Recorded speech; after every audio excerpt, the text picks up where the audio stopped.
American foreign policy is made in a looking-glass world, shaped by powerful officials, competing agencies and interest groups. But the president's role is crucial, and this president, it's clear, puts domestic issues first.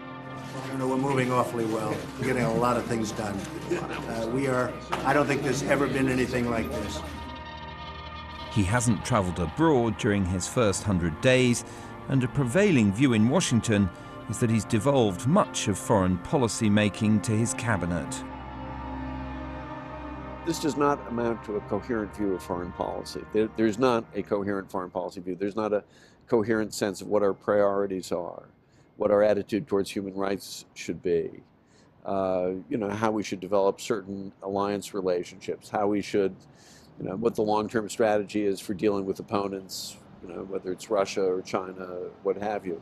So, you know, what you can do is you can still get lots of retail sanity, but have some wholesale madness waiting in the back.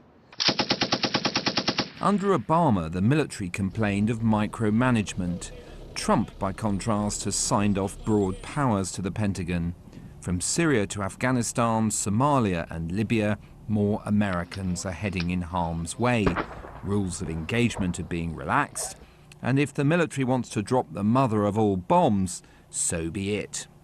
Trump has given them what they wanted, but what he hasn't given them is policy boundaries. He hasn't given them his philosophy and his worldview, his risk calculation about how much risk he's willing to take in terms of civilian casualties or other things, so that they can actually operationalize this delegation. And I think it's really detrimental to, you know, frankly, our men and women in uniform who want to know if the justification for why they're taking risks is going to stay the same from day to day.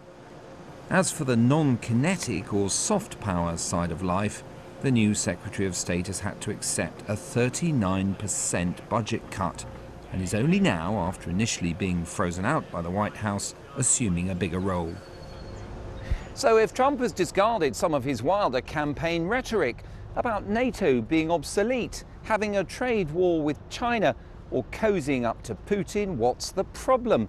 Particularly if he's done so as a result of listening to expert members of his cabinet.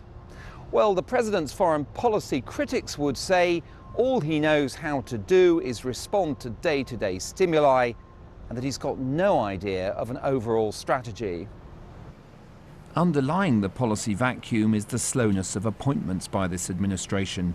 The State Department has 200 vacant political posts, from ambassadors to assistant secretaries and policy division heads. Maybe I could be accused, or the last administration could be accused of being too focused on process. But the fact is, people like Secretary Mattis, Secretary Tillerson, all these cabinet level people, they don't just come in and make decisions. They've had to work through various levels, that people have really worked over the issues at levels below them and made sure that we were doing something that was smart and that made sense with our overall foreign policy objectives.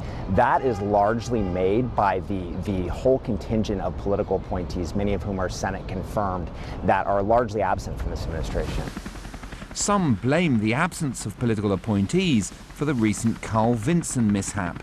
The carrier was said by the White House to be heading for Korea, when actually, as the still non-appointed mid-level officials could have told them, it was far away and getting further.